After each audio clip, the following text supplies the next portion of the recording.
안녕하세요. 오늘도 서연살롱을 찾아주셔서 감사합니다. 인천에 사는 30대 여성이에요.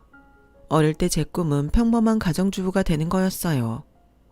고작 가정주부가 무슨 꿈이냐고 비웃을지 모르겠지만 사람마다 각자의 사정이라는 게 있는 거잖아요. 저희 친정부모님은 그리 행복한 결혼 생활을 하지 못하셨어요. 물론 사람들 눈에는 두 분 모두 직업이며 재력까지 빠지지 않는 세상 부러울 거 없는 부부로 보였겠지만요. 하지만 실상은 달랐어요. 두 분은 허울만 좋은 부부였을 뿐 눈만 마주쳐도 으르렁대는 원수지간이나 다름없었거든요. 온 가족이 둘러앉아 단란한 식사를 한 적도 없고 집안 행사 때나 가족인 양 한 차를 타고 움직이는 정도였죠. 대기업에 다니던 아빠는 출장길에 엄마 선물은 안 사와도 비서 선물은 꼭 챙기는 사람이었어요. 나중에 알고 보니 아빠가 오랜 시간 비서와 외도를 하고 있었더라고요. 엄마는 그 사실을 알면서도 딱히 문제 삼지 않았어요. 엄마한테는 그저 아빠의 집안 배경만 필요했을 뿐이었거든요. 저희 친가는 증조할아버지 때부터 친할아버지, 외삼촌, 사돈의 팔촌까지 교육계에 몸담고 있는 분들이 많아요. 소위 말하는 교육자 집안이죠. 저희 친할아버지만 해도 대학 총장을 역임하셨고 외삼촌과 고모는 대학에서 전임교수로 재직 중이세요. 외삼촌은 저희 엄마가 강의 나가는 대학 학과장이기도 하고요. 그렇다 보니 엄마는 자신의 출세를 위해 아빠와 쇼윈도 부부로 사는 걸 마다하지 않으신 거예요. 사람들은 흔히들 가방끈이 길면 평소 생활도 고상할 거라고 생각하잖아요. 그런데 실제 그 사람들의 생활을 가까이에서 들여다보면 정말 토 나올 정도로 막장이에요. 소위 엘리트라 불리는 저희 친가 식구들이나 저희 엄마랑 아빠만 봐도 그렇거든요. 연구비 뒤로 빼서 쓰는 건 일상이고 제자들 노동력까지 착취해 자기 통장을 불리는 건 다반사죠. 거기다 지저분한 사생활에 저열한 행동들, 이루 다 말 못할 정도예요. 거기다 입은 또 얼마나 거른지 조폭 영화에서 나오는 욕은 욕도 아니라니까요. 저희 부모님이 싸울 때 서로 욕하는 걸 보면 어쩜 그리 살벌하고 천박한 욕들을 찰지게 하시는지 자식인 제가 얼굴이 다 화끈거릴 정도죠. 그래놓곤 밖에서는 세상 고상한 척은 다 하세요. 배우 뺨치는 부모님의 연기를 보고 자란 저와 여동생은 그 모습에 질려 일찌감치 결혼에 대한 환상을 버렸어요. 서로 못 잡아먹어 안달인 채로 사느니 차라리 결혼 따위 안 하는 게 낫겠다 싶었거든요. 그런데 그런 제 결심이 바뀌게 된 계기가 생긴 거예요. 고등학교 1학년 때던가 친구네 집에 시험 공부를 하러 갔는데 거기서 친구 부모님을 보고는 그동안 제가 가졌던 결혼에 대한 부정적인 생각이 확 바뀌었거든요. 우리 집과는 다르게 친구 부모님은 서로 너무도 다정해 보였거든요. 여보, 애들 공부하게 우리는 나가서 공원 데이트나 할까? 내가 당신 좋아하는 떡볶이 사줄게. 참, 매운 것도 못 먹는 사람이 떡볶이는 그러지 말고 나 순대 사줘요. 자기 좋아하는 허파랑 간도 듬뿍 넣어서. 에이, 당신 좋아하는 떡볶이 먹자니까. 저녁 시간에 부부가 단둘이 공원 데이트를 즐기러 나가는 모습이 그렇게 아름답게 보이더라고요. 서로 상대가 좋아하는 메뉴를 정하자고 실랑이를 벌이는 모습도 그렇고요. 저희 집에서는 상상도 할 수 없는 일이었거든요. 저희 부모님이 제일 많이 하는 말은 내 일에 신경 끊어. 너 나 잘해. 이런 말들이었거든요. 여보 당신이라는 호칭이 이렇게 멋지고 달콤한 언어인 줄은 그때 처음 알았어요. 그래서 그때부터 평범한 가정의 주부가 되기로 마음먹었죠. 중고등학교 시절을 거치고 대학에 진학한 저는 졸업을 앞두고 여동생과 함께 미국으로 어학연수를 떠나게 되었어요. 저희 자매가 원해서 간 게 아니라 부모님이 등 떠밀어서 보내신 거였죠. 그렇게 2년 동안 미국에서 보낸 우리 자매는 한국에 들어오자마자 왜 부모님이 우리를 미국으로 보냈는지 그 이유를 알 수 있었어요. 아빠의 아들이 태어난 거였어요.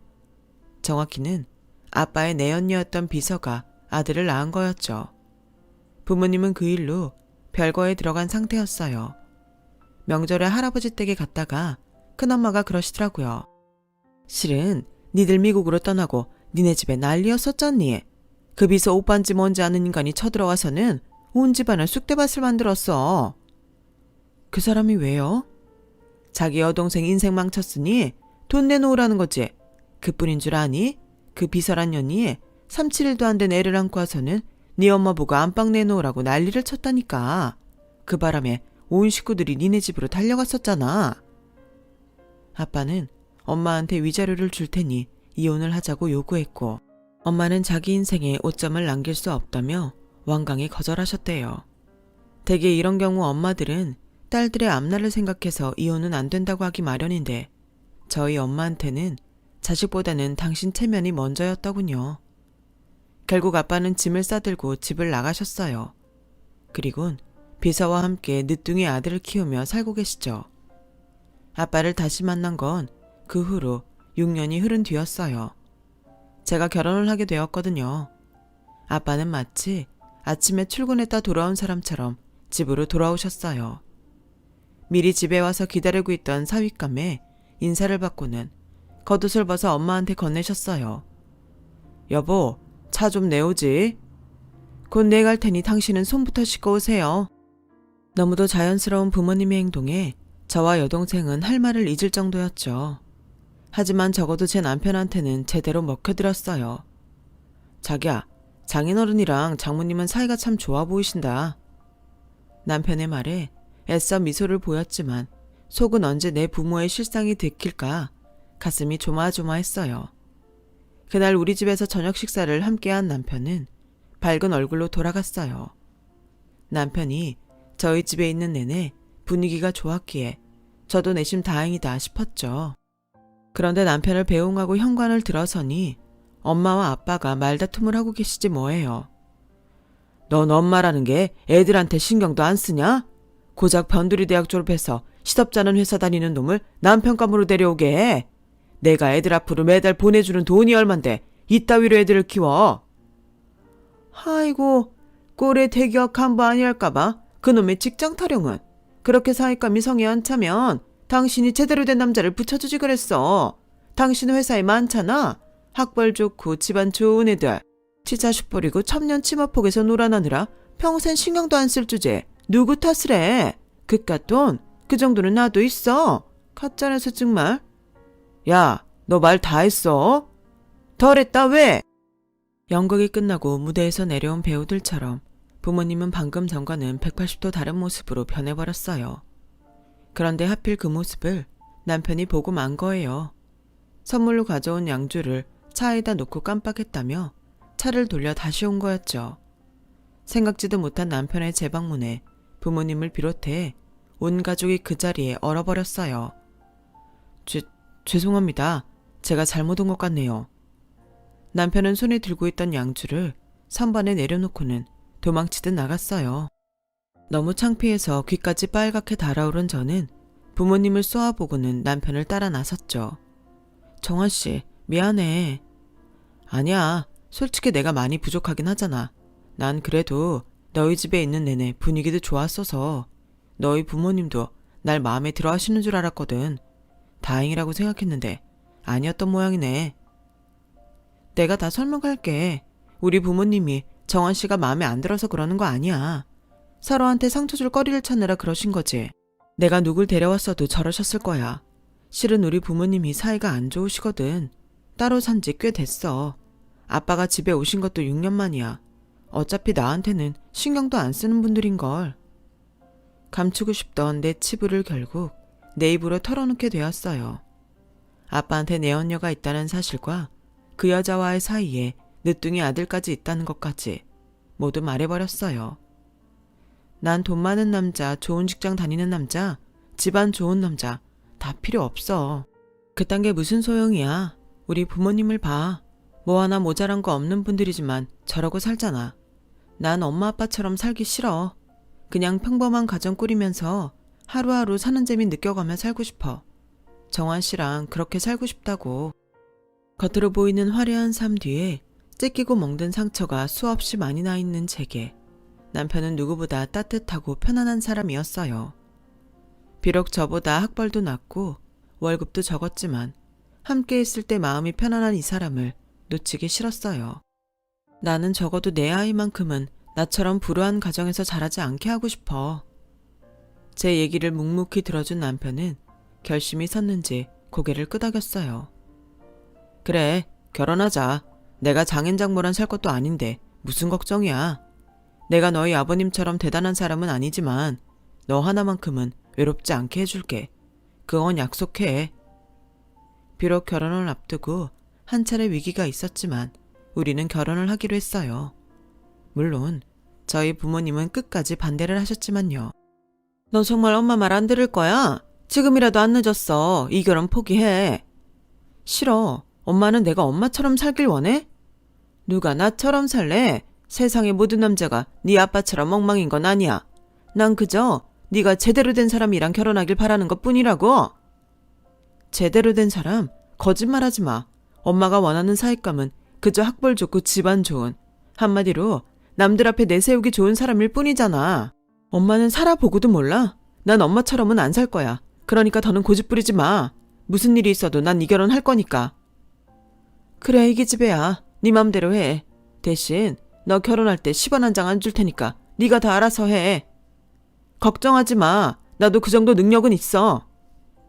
그때는 제가 부모님을 이긴 거라고 생각했어요. 누구보다 잘 살 자신이 있었거든요.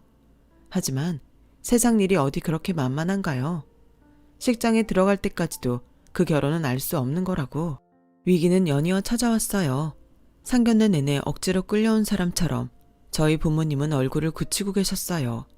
그 모습에 시어머니는 불편한 기색을 감추지 않으셨죠. 사돈께서는 이 결혼이 탐탁지 않으십니까?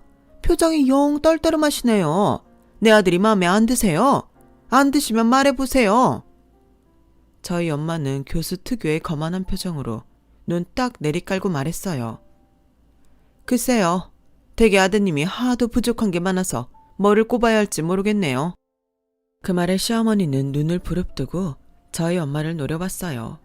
상견례 내내 이런 분위기의 대화가 흘렀고 식당을 나올 때는 거의 결혼이 파토나는 분위기였어요. 남편과 저는 각자의 부모님을 설득하느라 결혼식 전날까지도 진땀 흘려야 했죠. 이런 고생을 하고 치른 결혼식이었지만 저희 결혼 생활은 아무 문제 없이 평탄했어요. 우리 손으로 마련한 20평대 전셋집은 우리 두 사람이 살기에 충분했어요. 우리 부부는 퇴근 후 전철역에서 만나 집까지 함께 걸어오곤 했는데 그 순간이 마치 데이트를 하는 기분이 들 정도로 들뜨고 좋더라고요. 겨울엔 붕어빵을 사들고 먹으며 걸었고 가끔은 떡볶이 트럭에서 어묵과 떡볶이를 사 먹고 오기도 했어요. 주말엔 마트에 들러 소꿉장난하듯 생필품을 사나르곤 했는데 그런 순간순간이 모두 더없이 소중하기만 했어요. 하지만 그 외의 모든 상황은 최악이었죠. 제 동생이 엄마가 원하는 스펙의 남자와 결혼을 하면서 제 남편은 입지가 더 좁아졌거든요. 명절에 친정에 가면 엄마는 마치 큰 사위는 눈에 안 보이는 것처럼 행동했어요. 작은 사위한테는 세상 둘도 없이 자애로운 장모님이었으면서 말이죠. 시댁 상황도 다를 게 없었어요. 시어머니는 작정한 듯 저를 괴롭히기 바빴거든요. 거기다 최근엔 당신 용돈으로 쓸 카드를 달라고 하시더라고요.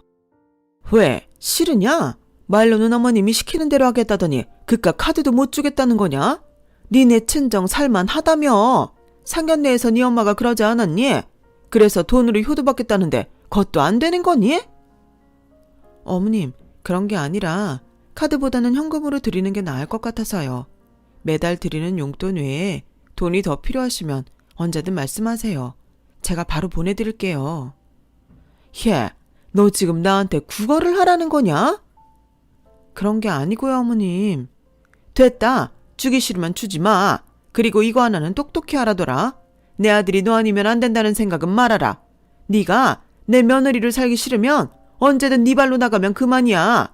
나 안 말린다. 요즘 세상에 남자가 이혼 한 번 했다고 흠될 일도 아니니까. 툭하면 이혼을 종용하면서 저를 괴롭히는 시어머니 통해 시댁에 다녀온 날이면 머리가 지끈지끈했어요. 하지만 남편이 저희 집에서 저희 엄마한테 당하는 걸 생각하면 뭐라고 할 수도 없었죠. 그래서 어머님이 원하시는 대로 제가 잘 안 쓰는 카드를 드렸어요. 처음엔 식사비로 2, 3만 원 정도 사용하시거나 대형마트에서 장을 보시는데 쓰는 것 같았어요. 한 달에 6, 70만 원 정도 사용하시더라고요. 물론 그 돈도 저희 가게에 있어서는 꽤 큰 지출이었지만 어머님 마음을 돌릴 수만 있다면 그리 비싼 가격은 아니다 싶었죠. 그런데 얼마 전 회사에서 회의를 하던 중에 황당한 카드 사용 문자를 연이어 받게 된 거예요. 전자제품 매장인 하이마트에서 날아온 500만 원가량의 문자를 시작으로 작게는 몇십만 원부터 100만 원이 넘는 금액까지 다양했어요. 결국 마지막 문자는 한도 초과로 승인이 거절됐다는 내용이 담겨 있었죠. 제가 어머님께 드린 카드 한도가 1000만 원이 조금 넘는 거니까 어머님이 그 정도 금액을 쓰셨다는 얘기였어요. 불과 1시간도 안 되는 사이에 벌어진 일이었죠. 회의가 끝나자마자 어머님께 전화를 했어요. 신호음만 길어질 뿐 안 받으시더라고요. 그 순간 불현듯 카드를 도난당한 게 아닐까 하는 생각이 들었어요. 그래서 카드사에 전화해 결제 취소를 하고 도난 신고까지 했어요. 그렇게 한 30분쯤 지났을까요? 어머님이 전화를 했더라고요. 예, 너 카드 정지시켰니? 결제 취소했냐고? 네, 어머님은 연락도 안 되시고 카드 한도가 찰 정도로 결제 문자가 와서요. 어머님, 혹시 카드 잃어버리셨어요? 그랬더니 전화기 너머에서 연이어 쌍욕이 터져나왔어요. 어이없는 상황에 저는 입만 떡 벌리고 있을 뿐이었죠. 너 긴 말 안 한다. 카드 다시 원상복구 해놔. 사람이 말이죠. 아무리 참고 참아도 상대가 끝도 없이 무례하게 굴면 그때는 정말 냉정해지기 마련인가 봐요. 어머님, 그건 안 되겠습니다. 그거 제 카드예요. 어머님이 이래라 저래라 할 자격 없으시다고요. 제 카드로 물건 사고 싶으시면 저한테 명령하지 마시고 부탁을 하세요. 기본 예의도 지키지 않는 사람한테 피땀 흘려 번 내 돈 한 푼도 쓰고 싶지 않으니까요. 뭐? 너 지금 말 다 했냐? 이게 어디서 건방지게 꼬박꼬박? 저는 어머님 말을 뚝 자르고 말했어요. 저를 건방지게 만든 건 어머님이시잖아요. 어디에 어떻게 쓰는 건지 말도 안 하고 남의 돈을 1000만 원이나 쓰려는 사람이 누구 보고 건방지단 소리를 하세요? 툭 하면 나가라는 둥, 자기 아들 이혼남 만들어도 괜찮다는 둥, 개떡 같은 소리만 짓거리는 사람한테 어떻게 건방지지 않을 수가 있겠어요. 저도 참을 만큼 참았어요. 더는 어머님 비위 맞춰드리지 않을 겁니다. 전화를 끊고 한참을 씩씩거리고 분을 삭히는 내내 어머님은 계속 전화를 하시더라고요. 안 받았어요. 그리곤 그 번호를 차단시켜버렸죠. 퇴근길에 남편을 만나 그 얘기를 했더니 남편 표정이 굳어버렸어요. 그리곤 아무 말도 하지 않았죠. 처음엔 자기 엄마가 저지른 짓 때문에 창피하고 미안해서 그러는가 보다 했는데 집에 도착한 남편이 그제야 입을 열더라고요. 실은 자기랑 만나기 전에 사귀던 여자가 있었어. 엄마가 그 친구를 많이 예뻐해서 나랑 헤어지고도 계속 연락을 하셨었나 봐. 상견례 때 장모님이랑 얼굴 붉히시고는 자꾸 그 친구랑 다시 만나보라고 하시더라고. 그래서 그 여자 만났어? 남편은 고개를 끄덕였어요. 자기가 생각하는 그런 게 아니야. 난 그저 더 이상 우리 엄마랑 연락하지 말라고 그 얘기를 하러 나간 거였어. 그런데 그 친구가 너무 취해버려서 할 수 없이 우리 집에 데리고 간 거야. 그랬더니 엄마가 우리 사이에 여지가 있다고 생각하신 모양이더라고. 그제야 알겠더라고요. 왜 어머님이 제 앞에서 아들 이혼을 대수롭지 않게 말했는지를요. 그런데 순간 궁금해졌어요. 어머님은 도대체 뭘 사는데 제 카드를 썼나 하고 말이죠. 남편도 그걸 모르겠다고 하더라고요. 그렇다고 아까 그 난리를 쳐놓고 어머님께 전화해서 물어볼 수도 없었어요. 그런데 그 궁금증은 한 달쯤 지나 어머님 입으로 직접 듣게 되었지 뭐예요.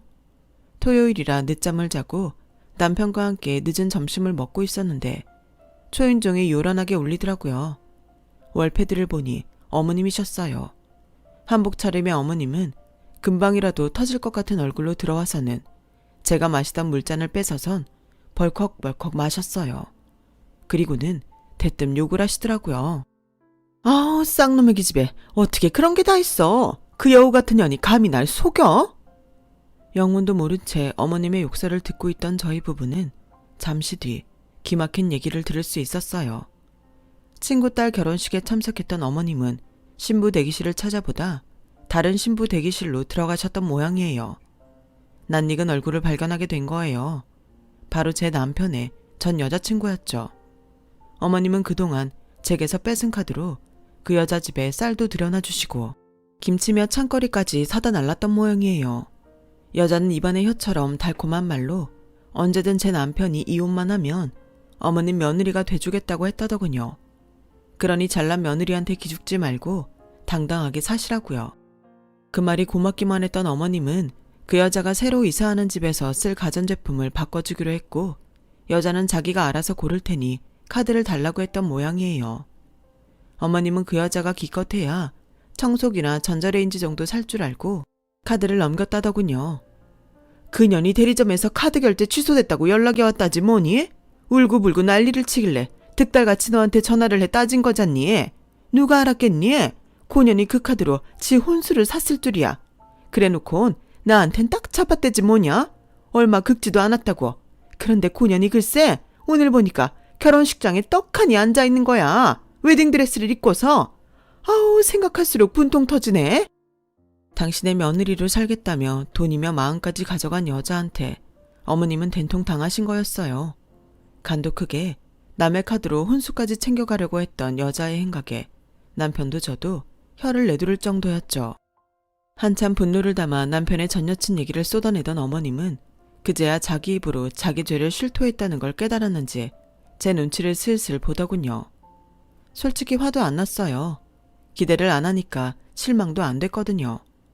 하지만 남편은 달랐어요. 자기 엄마가 며느리 카드까지 뺏어다가 다른 여자 혼수까지 해줄 뻔했다는 사실이 너무나도 참혹했던 모양이에요. 눈에 핏줄까지 설 정도로 남편의 얼굴은 붉게 타올랐어요. 제 눈치만 살피느라 아직 아들의 이런 모습을 눈치채지 못한 시어머니는 쉰소리를 늘어놓았어요. 따지고 보면 이게 다 니네 부모 탓이다. 내 새끼한테 함부로 하는데 나라고 화 안 나겠니? 그러니까 나한테 뭐라고 할 생각 말아라. 나도 피해자야. 순간 남편이 버럭 소리쳤어요. 누가 누구 앞에서 피해자란 소리래요? 엄마가 지금 무슨 짓을 했는지 알기나 해요? 엄마는 지금 이 사람 가슴에 대못을 박은 거라고요. 엄마가 뭔데 내 아내 가슴에 못을 박아요? 엄마가 뭔데 이 사람을 아프게 하냐고요. 엄마가 무슨 권리로. 이혼이요? 누구 맘대로. 난 이 사람이 아니면 결혼 같은 건 할 생각도 없었어요. 근데 이 사람 카드 들고 나가서 그딴 년 혼수까지 해줬다고요.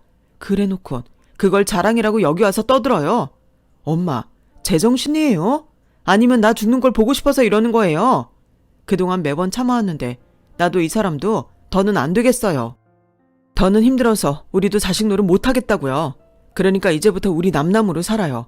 서로 안 보고 살면 기대하는 것도 없고 상처 줄 일도 없을 테니까요. 아들, 그게 무슨 소리냐? 내가 누구 때문에 이랬는데? 그게 나 때문이라고요? 웃기지 마세요. 그건 엄마 욕심일 뿐이에요. 며느리한테 군림하고 싶고 용돈도 받아 챙기고 싶으면서 고개는 숙이기 싫어서 그러는 거잖아요. 내 말이 틀려요. 자식 때문이라는 핑계 그만 대시고 더는 우리 사는데 끼어들지 마세요. 미안하다는 말도 하지 마시고 평생 사과도 하지 마세요. 마음에도 없는 말에 혹해서 엄마 용서할 생각 없으니까. 아셨어요? 남편은 어머님을 거칠게 내쫓았어요. 현관문을 두드리며 엄마가 잘못했다고 하시는데도 눈썹 하나 까딱하지 않더군요. 그리고는 제게 미안하다고 울먹였어요. 비록 시어머니 때문에 마음의 상처는 입었지만 부모까지 떼어내고 제 손을 잡아준 남편을 보니 내 속 아픈 것도 모르겠더라고요. 그저 지금 내 남편 마음은 또 얼마나 아플까 하는 생각뿐이었어요. 그날 이후 저희 부부는 시댁과 친정에 발을 끊고 살고 있어요. 만날 때마다 얼굴 붉히고 사느니 차라리 안 보고 사는 것도 방법이겠다 싶더라고요. 참, 시어머니는 제 남편의 전 여친 결혼식장에서 난동을 부린 탓에 그 여자로부터 소송을 당했다고 하더라고요. 어머님도 질세라 맞소송을 했다는데 글쎄요. 두 여자가 어떤 판결을 받게 될지는 잘 모르겠지만 이런 말이 떠오르네요. 끼리끼리 논다는 말이요. 현재 저는 임신 3개월 차로 행복한 임산부로 살고 있어요. 남편은 충직한 신하처럼 제가 먹고 싶다는 음식을 사다 나르느라 바쁘답니다. 행복이 뭐 있나요? 사랑하는 사람과 소소한 즐거움을 느끼며 사는 게 행복이죠. 부모님의 불행한 결혼 생활을 보고 자란 제가 택한 선택이 옳았다는 걸 새삼 느끼면서 사연을 마칩니다. 지금까지 제 사연을 들어주셔서 감사합니다. 여러분의 곁에 따뜻한 가족과 좋은 일들이 항상 함께하기를 진심으로 바랍니다. 여러분, 사연 댓글에 응원과 현명한 조언 부탁드려요. 좋아요와 구독은 저에게 큰 힘이 됩니다. 오늘도 좋은 일 가득하세요.